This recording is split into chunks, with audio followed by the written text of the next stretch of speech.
Hey guys, another look at more old Ritchie stuff. A binder full of them here, well, many binders.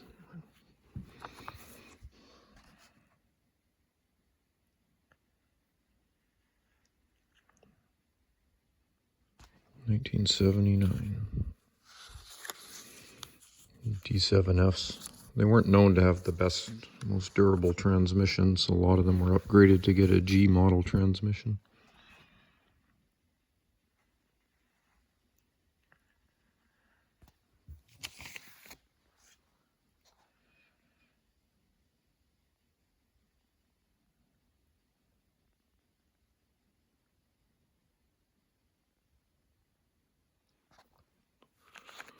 I don't think you'd find out in Alberta now an open stationed bulldozer. Actually, I don't think you'd find an operator that would run one. But looking at all this history back in the day, you basically put your boot and mittens on in the morning if you wanted to feed your family. Of course, wheel loader, backhoe, and grader guys always had it good. And I guess truck drivers have always had it good from the outside, or seemingly. There's a neat one. LS78. Not sure if that's the smallest one link belt made. See, they did a 98. I don't know if it was an LS98 or a 108. It was called a pipeliner. They would have been around Alberta as well. And they were a semi-hydraulic. So they had a couple, one or two hydraulic cylinders on them. A combination machine.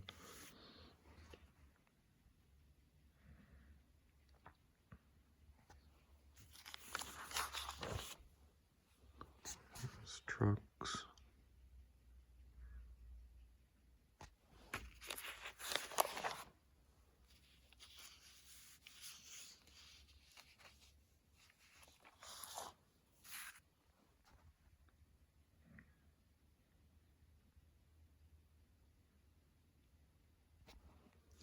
So these, never seen one or been near one, but these pay haulers use the same axle in the front as the rear. They're kind of an ambidextrous universal machine. They're supposed to be good and had good flotation because obviously I had to twist the rubber in the front. Weren't super famous, a little bit awkward looking, but had somewhat of a good review for design wise.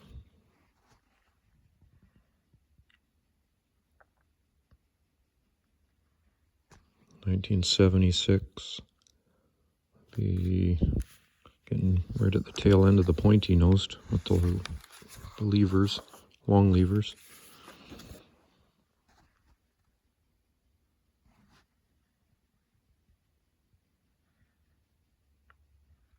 $931s were very common around here. Back up through the early mid-80s.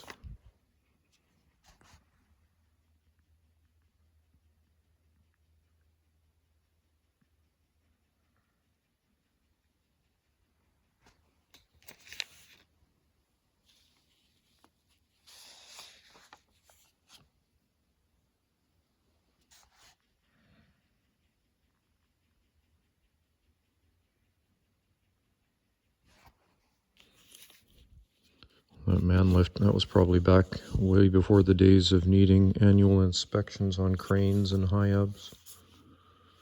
They're pointy-nosed, which is not a cruiser. Oh, they messed them up.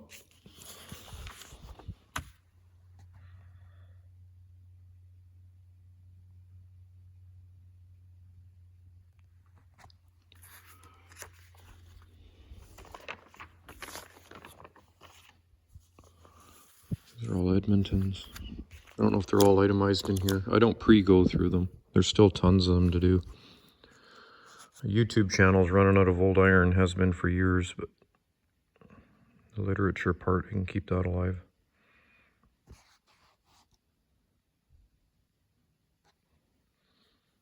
Those are D6Cs. The Ds had a little bit more of a square chiseled look.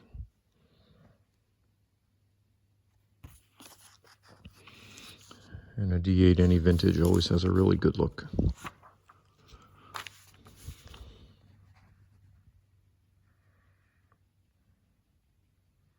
That's what makes the term D8 command such respect.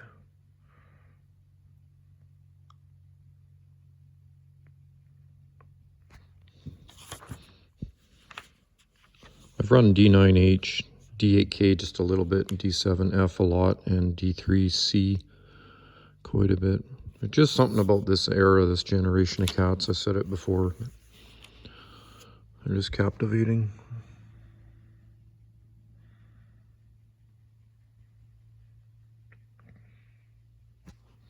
Whereas these aren't captivating. They're interesting. And they had good pictures. The sun must have just been out in Alberta that day.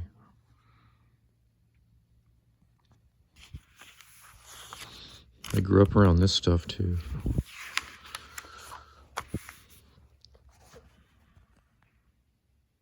Massey Ferguson. Be one of those for 15,000 of other brands.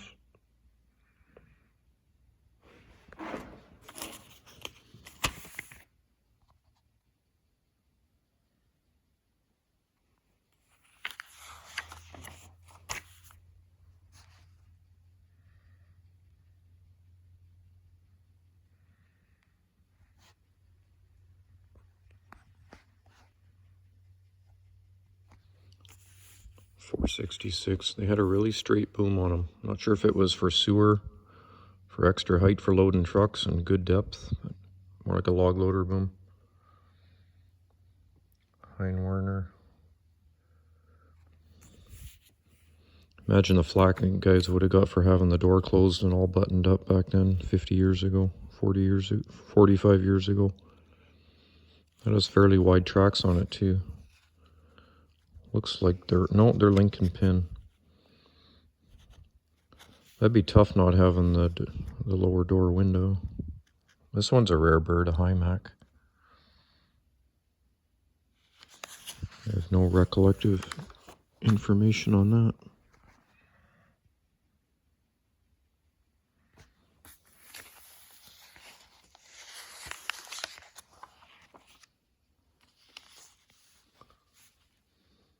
Shop equipment. Of course, I'm in my shop, so I got some shop equipment.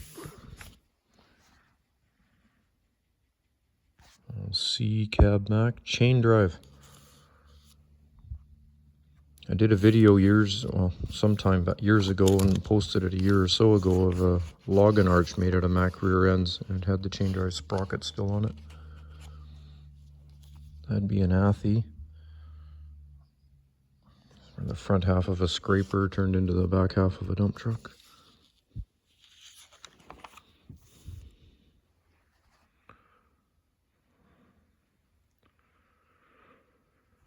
I should have paid attention when I was younger to other stuff other than this, but this is what caught my eye and sunk in my brain.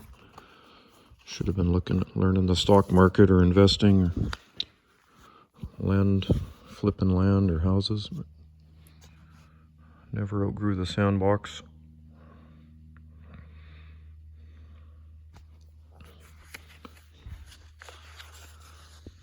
There's Whitehorse Yukon.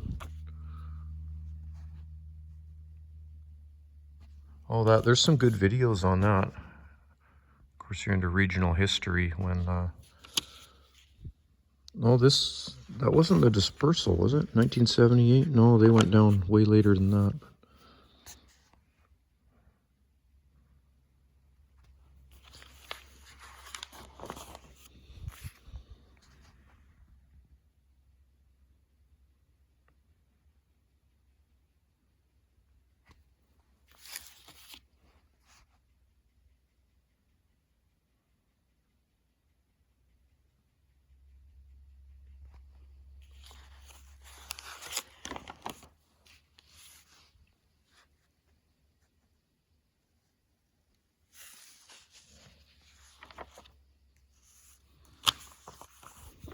Kind of wraps up that folder.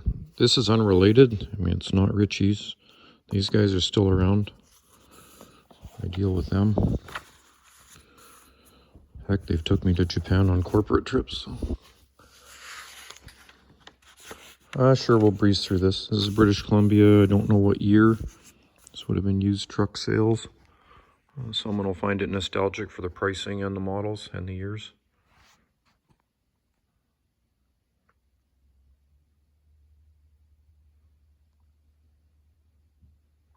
I'm looking through the phone here, so I'm not seeing them as good, but that's 1984, so we're a vague idea what we're up to here.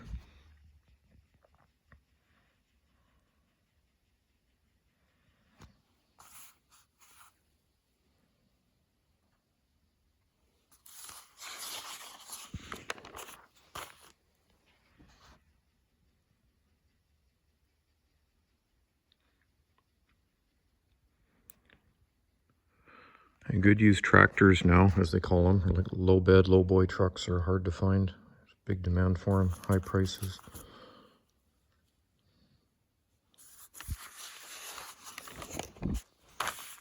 There's a lot of trucks for sale at one time from one dealer.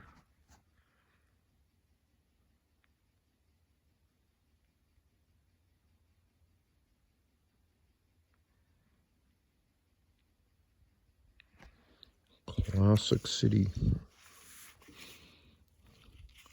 Gotta love the look of the old stuff. I'm gonna call foul on that being a 1985. That's not. I think they're about 10 years too new on that description.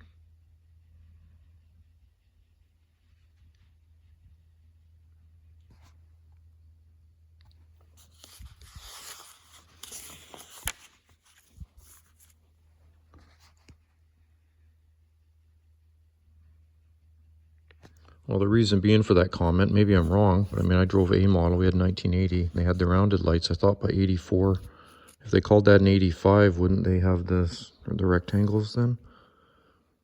Like here's a Kenworth, here's an 84, that's got the rectangle lights. Here's another one above it.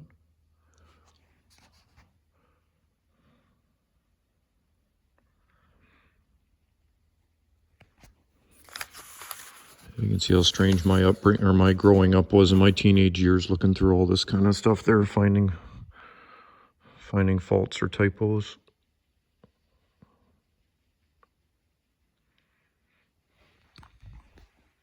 Gee, somebody gave me a book. It was a local login history one. I won't say the name of it. It doesn't really matter, but I found a typo in it. They'd put a couple words together that didn't make sense.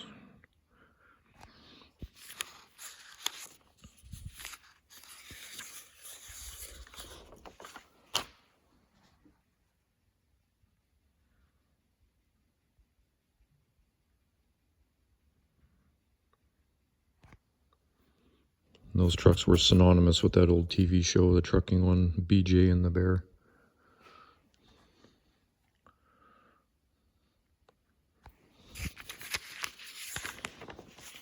Oh, and the heavy equipment.